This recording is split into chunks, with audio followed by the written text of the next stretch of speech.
Hello and a warm welcome to AD4 TVRadio News Hour, coming to you live from Abuja, Nigeria.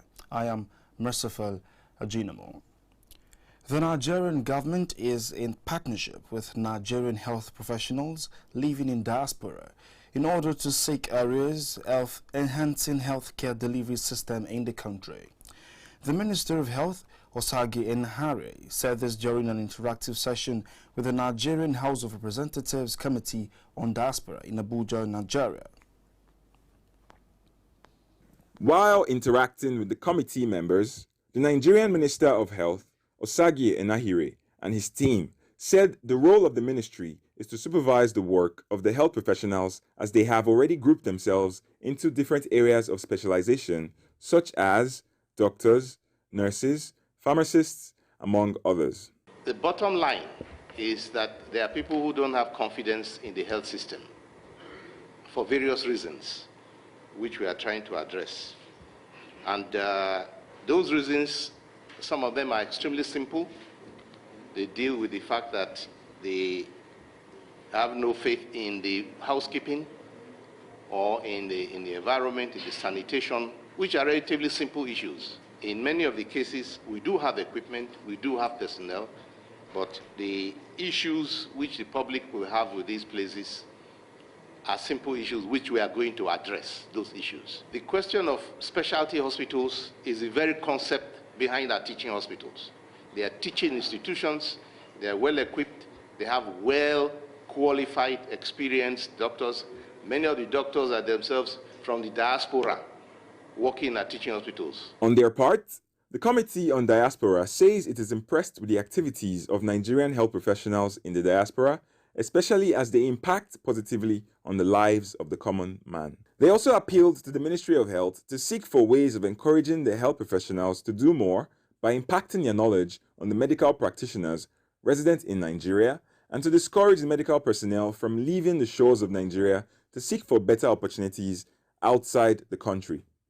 The DPHI program came about as an amalgamation of the 1:11 ratio program conceived by the ministry and the Prime and Pride, which is a presidential initiative, medical excellence, and presidential initiative of diaspora excellence. The committee, however, promised to pass proper legislation and work closely with the Ministry of Health and the diaspora professionals in special areas of need for the people.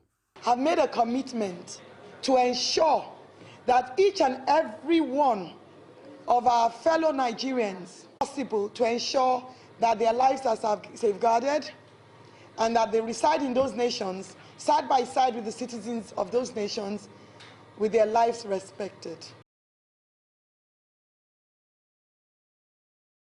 The General Assembly of the United Nations came to the resolution that information and communications technologies have the potential to provide new solutions to development challenges, particularly in the context of globalization, faster economic growth, competitiveness, access to information and knowledge, poverty eradication, and social inclusion. Our correspondent, Ojemuyiwa Dayo Samuel, reports on the use of ICT, particularly social media use amongst Nigerian youths, in line with the objectives of the day.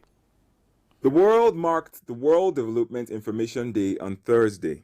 The UN Assembly decided that the date for the day's celebration coincide with United Nations Day, as the Assembly deemed that improving the dissemination of information and the mobilization of public opinion, particularly among young people, will lead to greater awareness of the problems of development, thus promoting efforts in the sphere of international cooperation for development. With over 29 million social media users in Nigeria, a large number of which are young people, the power this holds with regards to the ability to yield positive changes are immense. AD4 TVRadio spoke with Nigerians to assess how they make use of social media. There's nowhere without social media is in darkness. Not only Nigeria. Understand now? I'm an applicant. I'm also a businessman. I always check my email, what is going on there, because I have many places that I put on. I use just continually, you know. I woke up midnight, I pick my phone, I run through my Facebook, my WhatsApp, my Twitter, my Instagram. So that's how I use it. They also spoke on the dangers of social media use and their beliefs that social media could be harnessed as a tool for national development and educational enhancement. Social media has, in fact, negatively affect our children in society, because things that you don't want your child to watch through television, you go through the social media. You can't stop your child using phone now, and you can't detect on the child on what to do. The UN has embraced the marking of international days as an advocacy tool and an occasion to educate the public on issues of concern, to mobilize political will and resources, to address global problems, and to celebrate and reinforce achievements of humanity. Undoubtedly, there is a consensus that there are positive aspects to ICT use in Nigeria today. However, Nigerians caution on associated dangers. As the most populous nation in Africa, Nigeria faces challenges with regards to the education of her mostly young population, and stakeholders in the education sector call for focus on ICT to ameliorate this issue. Ojemuyiwa Dayo, AD4 TVRadio, Abuja. An ophthalmologist, Dr. Adeso Agbontain, has said pediatric cataract, stye, conjunctivitis, glaucoma, amblyopia and strabismus are some of the most common causes of blindness amongst children in Nigeria. Agbontain made the disclosure in an exclusive interview with AD4 TVRadio, where he advised caregivers to pay close attention to their wards in the early stages of development. According to him, conditions that affect vision in children may be congenital or acquired. As such, he advises parents to ensure that their wards undergo periodic testing by professionals should they observe warning signs. Parents usually have this myth that children are too young to wear glasses. That's actually a myth that is not correct. If a doctor recommends glasses for a child, parents should ensure that they allow those children to wear glasses, because some glasses are done for correction purposes. Like I said before, if you have a child that has amblyopia is when one eye is, the vision in one eye is better than the other one. And it's not just a refractive error. That is something to do with glasses alone. It has something to do with the way the eyes, the connection of the brain connection with the eyes are. Basically, the first thing to do is when a child is born is to do extensive eye exam immediately. Of course, that will usually be done at the hospital to check the eyes to be sure that there are no problems with the eye. There are certain things you can find out immediately and you can solve. You want to find out if the eyes are white, if there is what we call a red reflex. That means if you point a light into your eyes, there's a reflex that's supposed to come back to you. You know that yes, the retina at the back is working now. The light is getting to the back of the eye, which is the retina. 22 female students in the Federal Capital Territory have been rewarded scholarship by the National Youth Service Corps for outstanding community service. Community Development Service Group Coordinator Rita says the recipients were chosen randomly across the 6 area councils of the Federal Capital Territory. It is done in conjunction with Sam Wole of the Wole Foundation.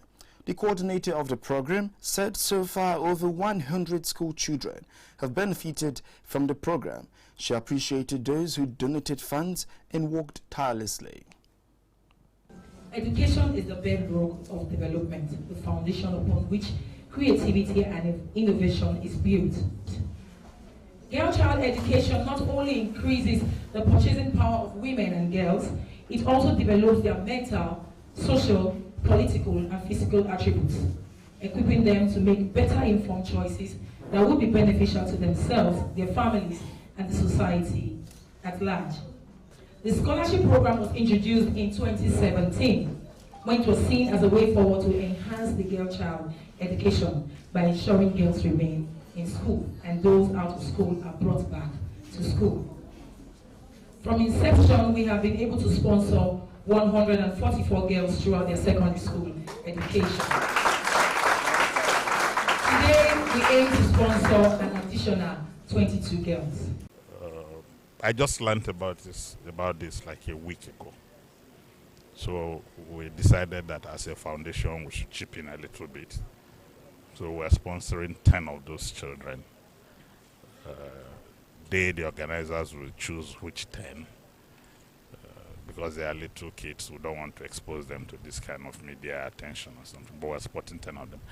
And I'm hoping that this is just the beginning of our relationship with the Engine project, because it's an annual thing. We would like to engage even more meaningfully with them. And that's our package, and AD4 TV Radio News are coming to you live from Abuja, Nigeria. Don't forget you can join our conversation on our website at www.ad4tvradio.com. Like and subscribe to our YouTube page at AD4 TV Radio.